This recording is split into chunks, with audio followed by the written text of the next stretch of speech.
আজকে ছিল চাঁদ রাত আর আমি ঈদের জন্য টুকটাক নাস্তা বানিয়ে নিচ্ছিলাম। যদিও এখন পর্যন্ত জানতাম না যে আজকে চাঁদ রাত ছিল। চাঁদ রাত বলতে এবার তো 29টা রোজা হয়েছে, তো চিন্তা ভাবনা করেছিলাম 30টা রোজা হইলে ভালোই হবে, 30টা রোজা পরিপূর্ণ হবে। তো এবার তো আর 30টা রোজা হয়নি, 29টাই হয়েছে। তো ভেবেছিলাম যে 2 দিনে অল্প অল্প করে কাজ গুছিয়ে নিব, কিন্তু একদিনে কিন্তু আমার উপরে অনেক বেশি প্রেশার পড়ে গিয়েছে। আসসালামু আলাইকুম, কেমন আছেন সবাই? আশা করছি সবাই অনেক অনেক ভালো আছেন। আলহামদুলিল্লাহ আমরাও ভালো আছি। আজকে আমি স্প্রিং রোল বানাবো, মানে ঈদের যে কাজকর্মগুলো সেগুলো আজকে থেকেই গুছিয়ে নিব এমন চিন্তা ভাবনা করেছি। ঈদের দিন আমি কোনো প্রকার রান্না বাড়া করি না, সবকিছু আমি ঈদের আগের দিন রাতে গুছিয়ে রাখি। আমি চিকেন স্প্রিং রোলটা বানাবো, সেই জন্য সবার আগে হচ্ছে পুরটা রেডি করে রাখলাম। পুরটা ঠান্ডা হতে থাক আর এই দিক দিয়ে হচ্ছে আমি রেগুলার রান্না বাড়াগুলো করে নিচ্ছি। রেগুলার বলতে রাতে রান্না করে নিচ্ছি আর কি। আর বাসায় যেহেতু মেহমান আছে রাতে একটু বেশি করে রান্নাটা করছি। প্রথমেই হচ্ছে পাট শাক দিয়ে ডাল দিয়ে রান্না করে নিয়েছি। এটা আমাদের বাসার গরমে সবাই খেতে অনেক বেশি পছন্দ করে। আর এইদিকে হচ্ছে পাবদা মাছ ভুনা করে নিচ্ছি। পাবদা মাছটা প্রথমেই হালকা করে ভেজে নিয়েছি। আর পাবদা মাছ কিন্তু হালকা করে ভেজে নিলে রান্না করার সময় কিন্তু ভেঙে যায় না।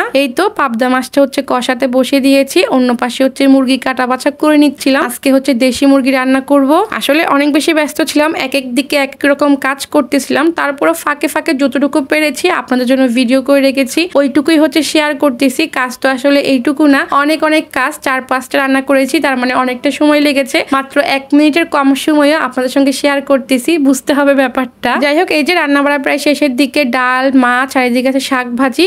আর চুলায় কিন্তু এখনো চিকেনটা রান্না করা হচ্ছে। এই তো রান্না বাড়া করে নিচ্ছে, কিন্তু রান্নাঘরে কিন্তু একেবারে এলোমেলো, কাজের মতো করে নিচ্ছে। আর সময় এত দ্রুত চলে যাচ্ছে কি আর বলবো। চিন্তা করতেছিলাম যে কোনটার পর কোনটা করব, কোনটার পর কোনটা গোছাবো।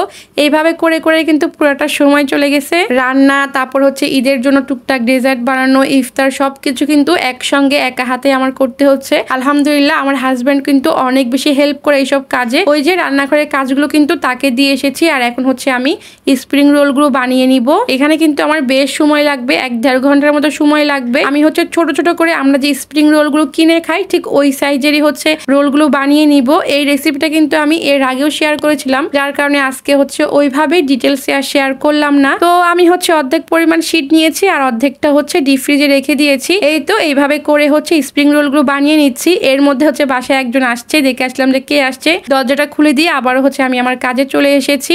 এই যে একটার পর একটা হচ্ছে রোলগুলো বানিয়ে নিচ্ছি। আপনারা কে কি বানিয়েছেন ঈদে অবশ্যই কিন্তু জানাবেন। আর এই কাজটা করতে যেহেতু একটু সময় লাগে, তো যার কারণে হচ্ছে বিকালে বসে বসে হচ্ছে এই কাজটা করে নিচ্ছি। এটার পর হচ্ছে আবার ইফতারের আয়োজন করব। আজকে ইফতার ওরকম কোনো আয়োজন করব না, একেবারে সিম্পল আয়োজন করব, এমনই চিন্তা ভাবনা করে হচ্ছে বসে আছি। আর এই যে দেখেন রোলগুলো দেখতে কিন্তু এত বেশি সুন্দর হয়, মানে অনেক বেশি কিউট লাগে। আর শীট দিয়ে বানানোর কারণে চিকেন এই যে স্প্রিং রোলটা ওটা কিন্তু খেতে অনেক বেশি মজা হয়। এখানে আমি প্রায় 30টার বেশি হচ্ছে রোল বানিয়েছি, অনেকগুলো রোল হয়েছে। এগুলো এখন ডিপ ফ্রিজে রেখে দিব। যখন একটু শক্ত হবে তখন হচ্ছে একটা বাটিতে করে ডিপে রেখে দিব।